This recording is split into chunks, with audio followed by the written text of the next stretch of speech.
imunologi. Nah, kita akan berbicara tentang sistem komplement ya. Jadi, apa sih sebetulnya sistem komplement itu?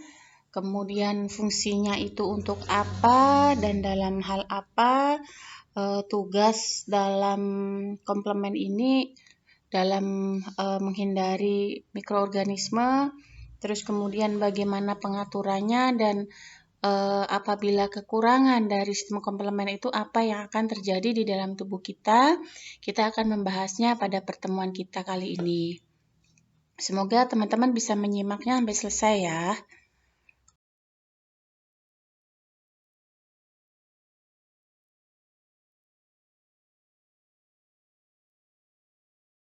Komplement itu kalau dari segi harfiahnya adalah dia sebagai pelengkap ya. Dia sebagai penunjang ya. Jadi ini ditemukan oleh Bardet ya di Paris yang menggunakan antiserum ini ya domba ya. Jadi dia menamakan ini sebagai alexin ya. Nah, kemudian oleh Paul Ehrlich ini disebut sebagai komplement ya.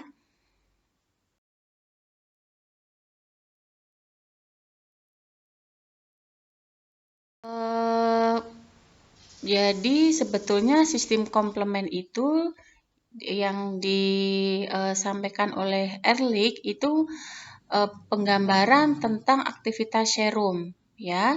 Jadi sistem komplement itu dia hanya bersifat membantu saja. Dia sebagai pendukung saja, dia sebagai penunjang saja dalam kemampuan antibodi dan sel fagosit ya untuk membersihkan atau menyerang dari patogen ya. Nah, patogen dalam hal ini adalah mikroorganisme ya gitu. Jadi biasanya itu ditemukan di dalam serum dan semua jaringan cairan ya kecuali urin dan cairan otak atau cairan cerebrospinalis gitu ya. Nah, jadi Bu Nova ulangi bahwa komplement ini dia hanya membantu kemampuan dari antibodi kita dan sel fagosit untuk menyerang mikroorganisme ya yang berada di serum dan semua jaringan cairan ya kecuali urin dan cairan otak kita. Jadi urin dan CSS kita atau cairan otak kita itu nggak ada sistem komplement, tapi selain itu kita punya ya. Nah, kita kembali mengulas yang ada kaitannya dengan imunitas dari humoral dan seluler ya. Jadi kalau imunitas humoral itu kan dia sebagai pelawan dari mikroorganisme yang berada di plasma, kemudian cairan ya dan di nodus limfa ya atau di limfa. Nah, kalau seluler itu kan dia ada hubungannya dengan sel B dan sel T yang sudah kita bahas pada pertemuan sebelum ini ya. Dimana kalau seluler itu dia lebih ke arah sistem imun yang ke arah yang non adaptif ya. Ini pada masing-masing adaptif dan non adaptif itu sebetulnya ada ya karena dia membantu di dalam sistem pertahanan tubuh kita seperti neutrofil ya, monosit, sel mas, makrofag, sel dendrit, sel B dan sel T itu ya. Nah, jadi baik itu innate ataupun adaptif itu ada mengandung sistem komplement. Fungsi dari sistem komplement itu adalah dia menetralkan dari virus ya. Dia melisiskan, kemudian melakukan absonisasi ya, dimasukkan ke dalam fagosit ya, dimakan ya. Terus kemudian aktivasi untuk respon inflamasi, kemudian baru pembersihan atau ada ikatan tentang kompleks antigen antibodi. Jadi antigen tersebut diikat oleh antibodi yang ada di dalam sistem kekebalan kita, misalnya makrofag misalnya. Ya, jadi komplement di sini kalau teman-teman lihat itu yang ada di sel target pada bagian gambar paling kiri itu kan komplement itu dia melisiskan, ya, melisiskan sel target atau patogen kita, ya.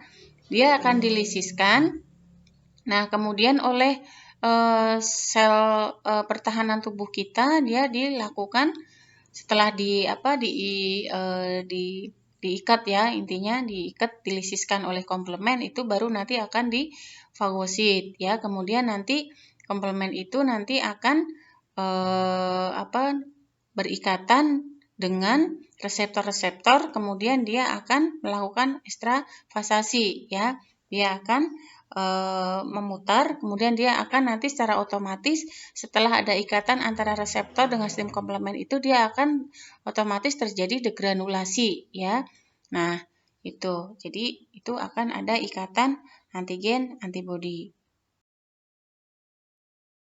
Beberapa komponen, ya, dia terdiri dari protein dan glikoprotein yang disintesis di hati, yang sebanyak 5%-nya itu berada di serum, ya. Nah, sebetulnya jumlahnya itu banyak, ya, ada C1 sampai C9, ya. Nah, kemudian dia akan dipecah menjadi A dan B, misalnya C1A, C2A, C1B, C2B, C9A, C9B, ya, itu. Jadi penyebutannya sebetulnya adalah seperti itu.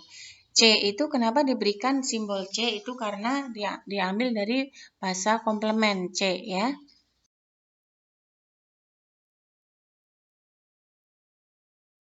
Dari komplement. Jadi ada tiga proses, ya. Proses klasikal, yang kedua MB-lektin, kemudian yang ketiga adalah jalur alternatif. Jalur klasikal itu adalah adanya ikatan kompleks antigen antibodi. Kemudian untuk yang jalur MB-lektin itu nanti akan ada lektin, ya, yang akan berikatan dengan permukaan patogen tadi.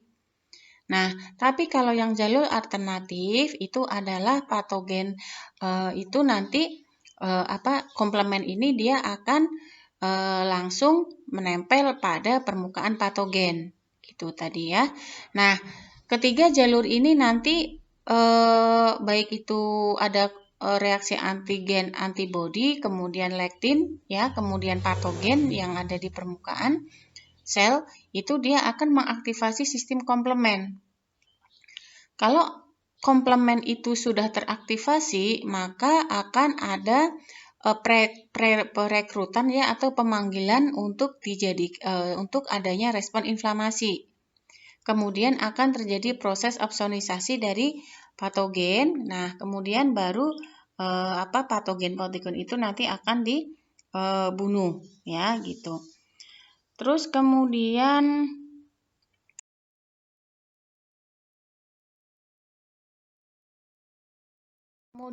untuk proses tadi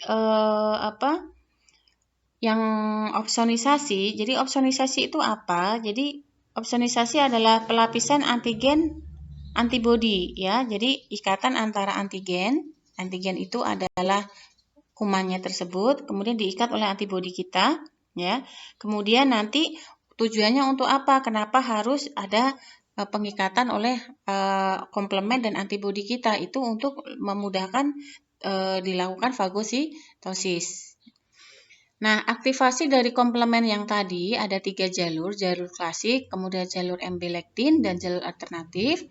Itu nanti kan aktivasi komplement akan diaktifasi. Nah, masing-masing jalur ini, baik itu jalur klasikal, MB-lektin maupun jalur alternatif itu sudah mempunyai perannya masing-masing. Misalnya komplement 1 Ki misalnya, atau komplement 4, komplement 2, komplement 1S misalnya. Itu ada pada jalur bekerja pada jalur klasikal.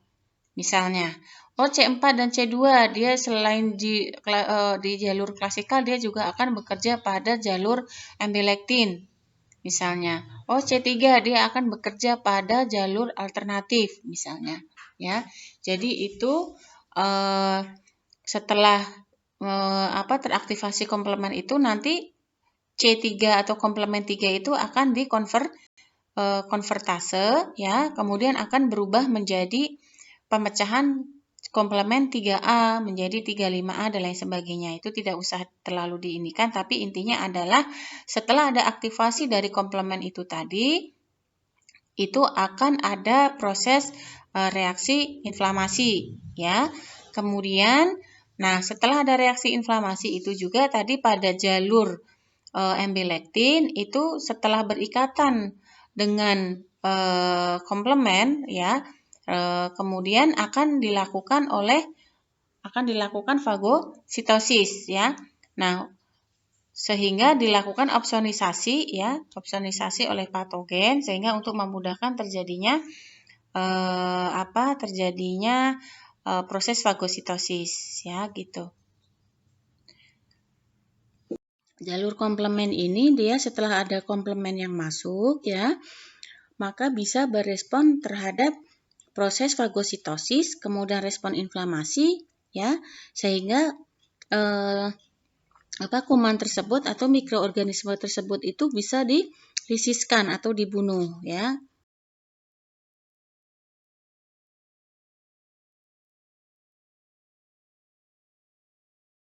Masuk maka akan diikat oleh antibodi, misalnya dalam hal ini adalah IgE ya, imunoglobulin G. Nah, sehingga akan terjadi reaksi antigen antibodi, kemudian akan diikat oleh reseptor akan diikat oleh komplement ya. Nah, kemudian komplement tadi kan kita sudah bicarakan di awal bahwa komplement itu nanti akan terfragmen atau akan terpecah ya. Misalnya C1 akan menjadi C1A, C1B misalnya dan sebagainya. Ini akan terpecah menjadi C2A, C4B misalnya. Nah, terus kemudian itu akan masuk ke dalam jalur klasik. Ingat bahwa jalur klasik itu ada ikatan antigen antibodi. Nah, terus kemudian setelah terkonvertase ya, setelah terikat dengan komplement tadi, ini akan masuk ke jalur alternatif ya. C3 akan mengalami hidrolisis ya, baru nanti akan muncul beberapa bentuk komplement ya, akan terfragmen komplement tersebut sehingga nanti akan dapat menyerang kuman tersebut.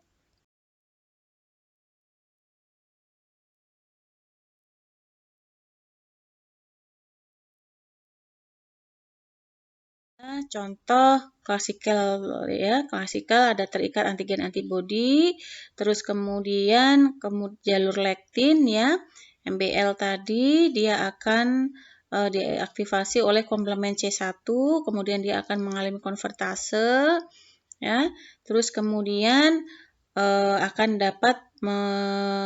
akan menempel pada permukaan patogen ya atau microbial surface ya, yaitu nyampe pada pathway ke alternatif.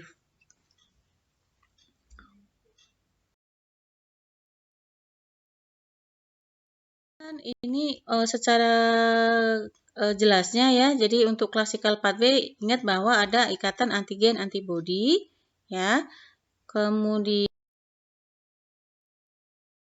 yang sudah terinfeksi itu tidak akan bisa lisis ya, makanya komplement ini dia bersifat membantu ya, membantu proses lisis, proses opsonisasi ya, fagositosis dan penyerangan dari atau pembunuhan dari kuman tersebut.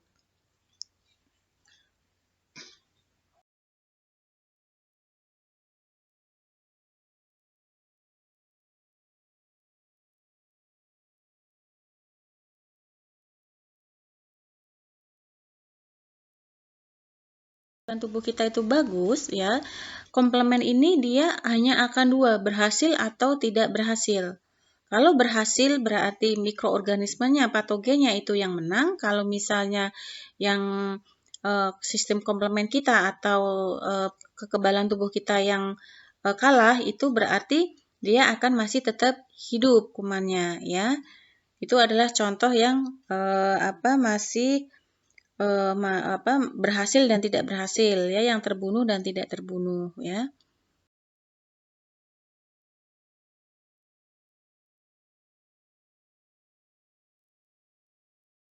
Dulu setelah ada patogen yang masuk, ya. Nah, kemudian yang disebut dengan membran attack complex atau MAC, ya. Nah, kalau kita lihat tadi itu ada jalur-jalurnya tadi, ya. Ada klasikal, ada lektin, ada alternatif tadi, ya.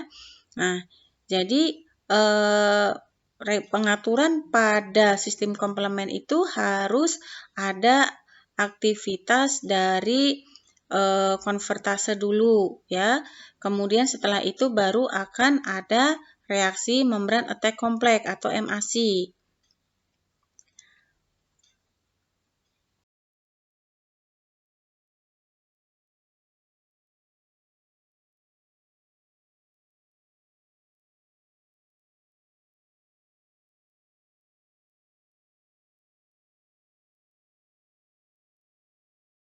Kerusakan pada patogen, ya. Jadi ini adalah apabila down regulasi, ya, jadi ada penurunan regulasi pada aktivasi sistem komplement kita. Yang terjadi apa, ya?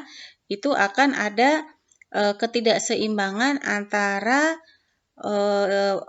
daya kerja imun kita dengan atau antibodi kita dengan antigen, ya.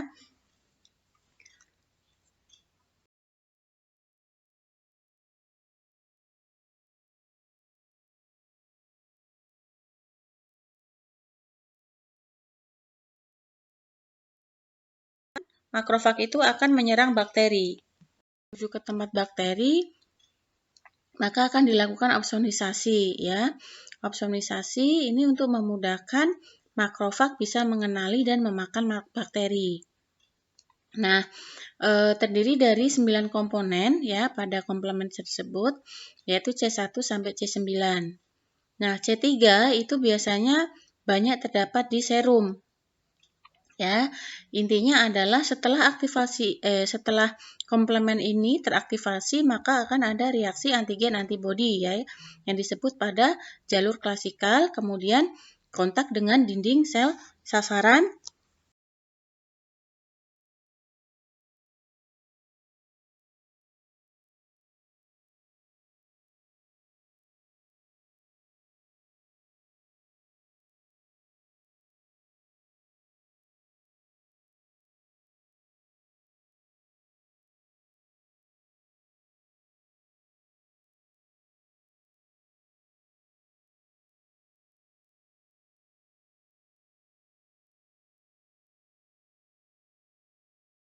Contoh dari proses fagositosis, ya, fagosit atau memakan patogen, ya, kemudian terjadi kemoktasis atau bergerak, kemudian dikeluarkan oleh makrofag, kemudian makrofag itu akan menyerang, kemudian di dalam makrofag tersebut akan dilisiskan atau dibunuh, ya.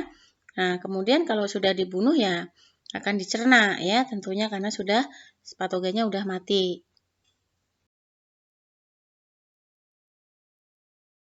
Nah, ini adalah contoh mekanisme penghancuran bakteri oleh protein komplement. Ya, jadi misalnya ada bakteri, komplement ini akan membentuk lubang di dinding dan membran dari sel bakteri. Ya, jadi dia membentuk hole-hole atau lubang-lubang di dinding bakteri tersebut, ya. Caranya adalah seperti itu, membentuk lubang.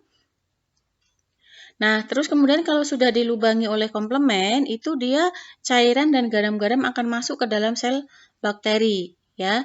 Nah, cairan dan garam-garam tadi itu akan merusak struktur sel yang ada pada bakteri tersebut sehingga sel bakterinya bisa dihancurkan, ya, gitu.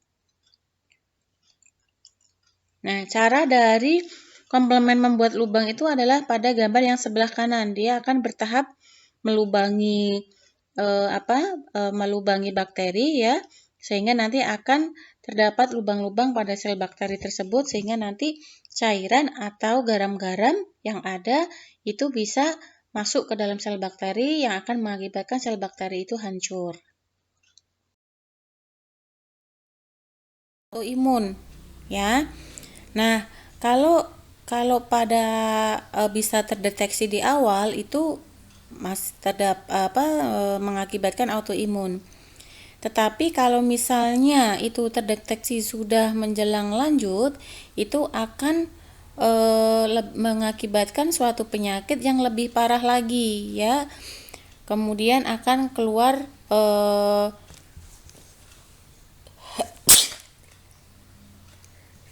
ya. Bisa juga, jadi kan kita sudah ketahui bahwa komplemen itu kan ada C1 sampai C9 ya.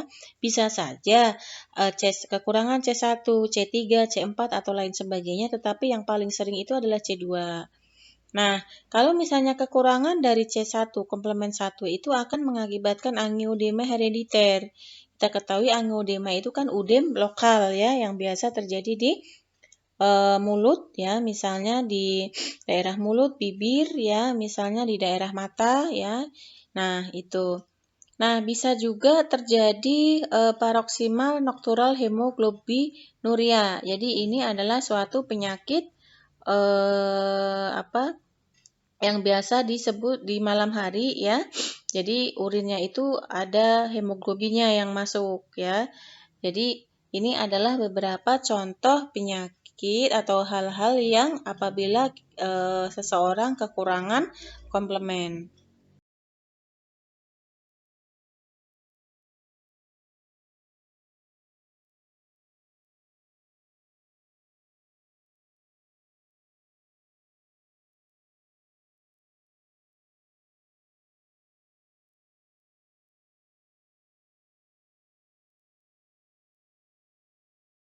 Systemic lupus erythematosus itu akibat dari kekurangan komplemen pada awal melalui jalur klasikal. Karena memang kita tadi sudah bicarakan bahwa kalau misalnya kekurangan komplemen di awal itu akan bisa mengakibatkan penyakit autoimun.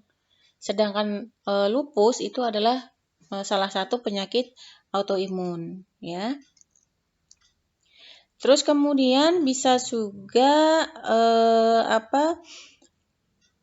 akibat kekurangan dari komplemen ini bisa misalnya pada C2 ya, C2 akan terjadi artritis misalnya. Kemudian mukanya merah-merah atau malaras ya.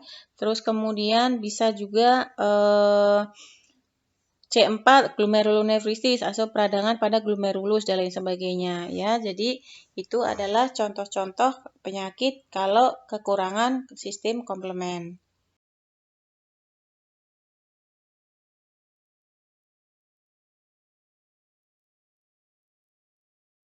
Adalah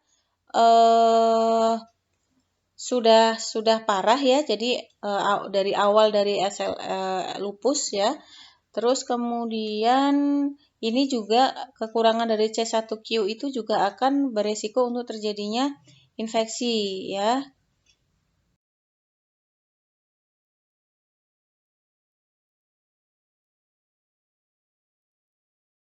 Terjadi ya, ini akibat dari penyakit glomerulonefritis dan lupus.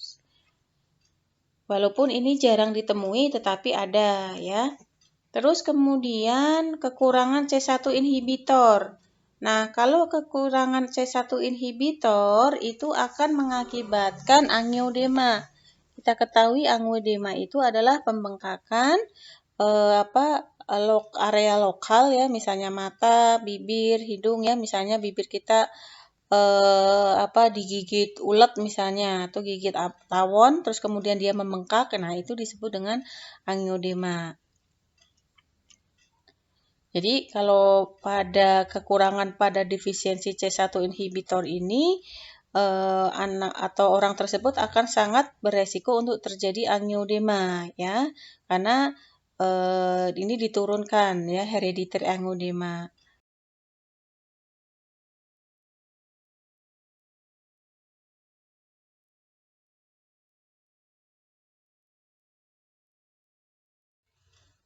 Nah, itu mungkin yang bisa Bu Nova sampaikan sekelumit tentang sistem komplement. Jadi Bu Nova simpulkan bahwa sistem komplement itu dia bersifat sebagai membantu ya, membantu menunjang proses sistem imun yang ada di dalam tubuh kita.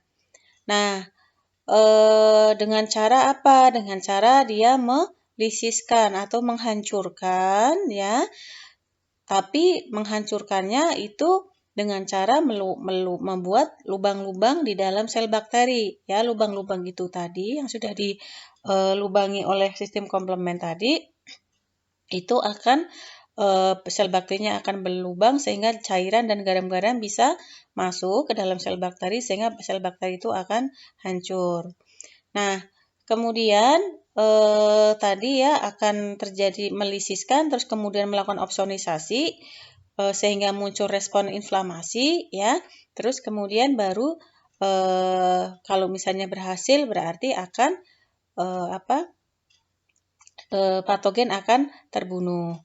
Nah, komplement itu ada C1 sampai dengan C9 ya. Nah, itu tanpa ada sistem komplement akan ada beberapa penyakit yang terjadi ya, seperti misalnya autoimun ya, penyakit autoimun, kemudian glomerulonefritis ya atau peradangan pada glomerulus ya, artritis atau peradangan pada sendi. Jadi itu adalah gambaran dari sistem komplement.